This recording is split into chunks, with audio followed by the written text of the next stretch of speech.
So I was thinking about who's going to win the Eastern Conference this next NBA season, and I think there are a lot of good options. I think the Sixers could win it.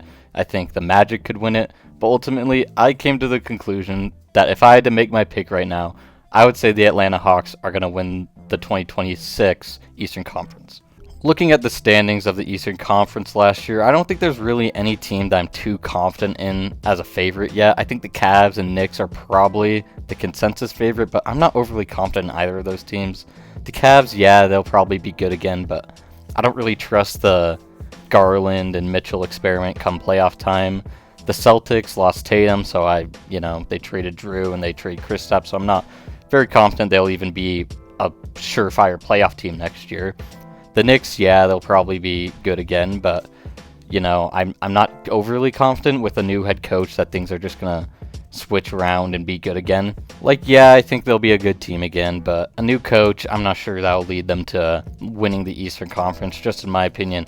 Then the Pacers lost Halliburton. The Bucks were they had such a weird year last year, and then you look at their offseason and if you take Giannis off this team, it's a really bad team. You're starting Kevin Porter Jr. right now, who's fine, but you really want him to be a starter when you're competing for a championship, and you traded Dame, or you waived Dame actually, but I'm not very very confident in the Bucks next year. I wouldn't be surprised if they miss the playoffs, to be honest. And you got Pistons, they'll probably be around the same spot again. Then the Magic, I think, will actually improve. I think they'll probably be a top 3 seed. Then my team, which is the Hawks. Then I don't really think any of these teams under them. The Sixers and the Raptors could make some noise, but I'm not overly confident in the Sixers staying healthy, and the Raptors are kind of unproven. I mean, they had not Scotty Barnes, Brandon Ingram, which is a fine pickup, but they just have a lot of wings that don't really do much other than score. I mean, Scotty's a good defender, but I'm just not overly confident in this team, so I think the East is pretty wide open this year without having a clear favorite in my eyes. So if there is a year for a random team to make it out of the East, which it seems like it happens kind of frequently, I think this is the Hawks' year to do it. And I think their offseason shows that they think that as well. Now, looking at their offseason, I really am encouraged with the moves they made. I think Nickeil Alexander-Walker was a really good pickup. He was a big part of the Timberwolves' success these past few years as being a really solid guard defender and wing defender. I think in the playoffs he kind of started shooting pretty poorly, but there's a big enough sample size that you think he's a good shooter.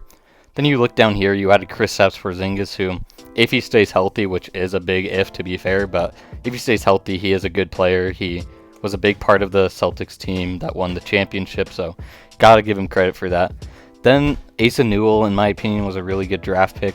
They traded back to get him. I believe they had the 13th pick and traded with the Pelicans to get him. But all the rumors were that Asa was their guy at 13, and they traded back and still got him. And I think he could kind of have a John Collins-esque role for this team as being a lob threat and rim roller for them. Then Luke Kennard adds some good shooting, as if you know anything about the NBA these past few years, you know that Luke Kennard is a knockdown shooter, and you need shooting in the NBA. You can never have enough. Then if you look at who they lost, I'm not really concerned about many of these. I think Clint Capella, yeah, he started a lot for them, but I think it's really time you give Onyeka Okongwu a larger role, as he was really good last year. Then Karis LeVert, not really worried about that. None of these guys I'm really worried about them losing, to be honest. I mean, Clint Capella's the only one that played a key role for them, I'd say. And even then, you have good backups behind him. If we're looking at the lineups that they used the most last season, their best lineup actually didn't include any of the players they lost this season. You have Trae Young, Onyeka Okongwu, Dyson Daniels, Muhammad Guy, and Zachary Risachet. Now, I don't believe this will be their starting 5 next year, as Jalen Johnson's coming back, and the other piece they added will probably take some of these roles. But I also am really high on guys like Muhammad Guy and Zachary Risachet, on Onyeka Okongwu, to make big steps next year, as they all were really solid this year and didn't really get talked about too much. Something interesting to me about looking at some advanced stats for this team is that if you look at their offensive rating, they were 17th in the league, which is, kind of middle of the pack. Then their defensive rating was 18th, so they're pretty equal on both ends, which I think reflects on their offseason moves, because if you look at their moves, they didn't really focus one side of the ball. They added Kristaps, who I don't really think he's that great of a defender anymore, or at least compared to what he once was. I don't think he's as good as he once was. And then Nickeil Alexander-Walker is a defensive guy, so they added a good mix of both in my eyes, which I think will be important for them. Now, possibly their greatest addition for the next season is getting Jalen Johnson healthy, who had some really good stats last year, 19 points, 10 rebounds, and 5 assists, while being a really good defender as well. Like, this dude is actually a really good player, and I think most people have started to recognize that now, as it feels like every year everyone's like, yeah, this guy's going to be in most improved player talks.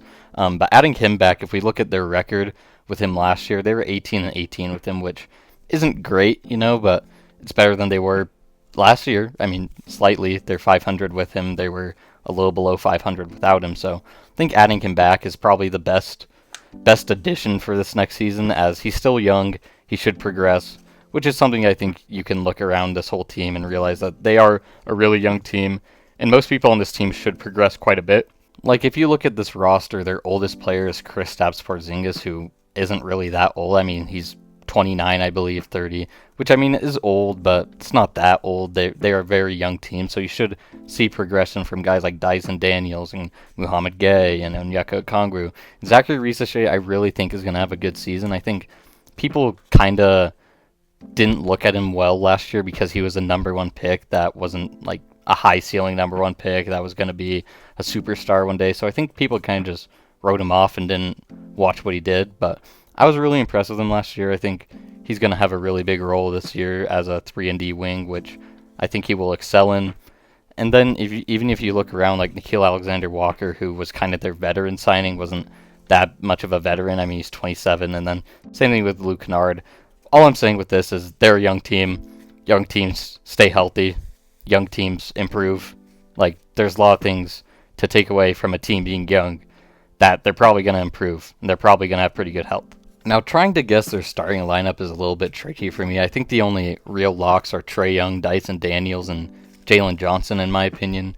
Then you probably, if I had to guess, you're probably going to do Risachet and Porzingis, just in my opinion, but I could see them going Porzingis and Onyeka Okongwu and try and just build a really good defensive lineup around Trae Young, as if you can't tell with Trae Young, like, he can be your offensive hub in this league and be really good, like 24 points and 11.5 assists. In my opinion, you should probably just let Trae Young cook and try and get defensive pieces around him, which is what I think they do. I think Nickeil Alexander-Walker is probably a sleeper to start for them last year, but I think just putting defense around Trae Young is probably their best plan of action. Just get him the best defensive players around him, which I think is what they did this offseason. Maybe not best available, but get a lot of good defensive players.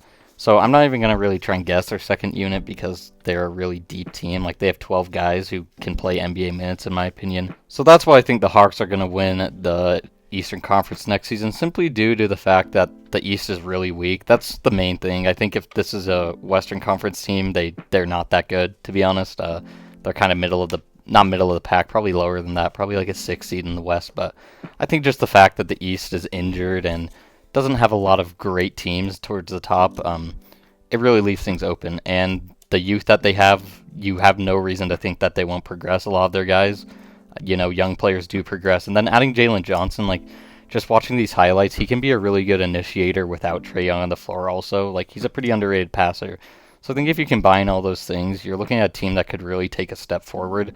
I'm not sure if they're going to win a championship by any means, but I think if you just think of how open the East is, there's got to be a team that kind of pulls through, and in my opinion, it is the Hawks. Just great offseason, too. I mean, Porzingis could have a really big year for them, and I think he fits well next to Trae Young.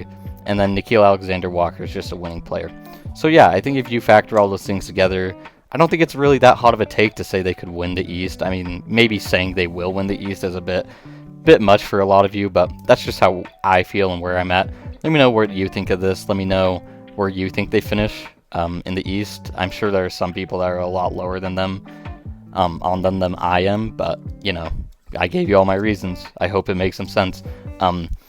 Then I truly believe, like, Kobe Buffkin and Mohamed Gay are going to have really good years for their roles. I mean, I don't really think they're going to be superstars by any means, but I think those are two guys that didn't have great years last year. At least Kobe Buffkin didn't. Mohamed Gay was better, but I think they're bound to have good roles and good impact for this next season, especially if you look at Kobe Buffkin. in the summer league, he was really solid.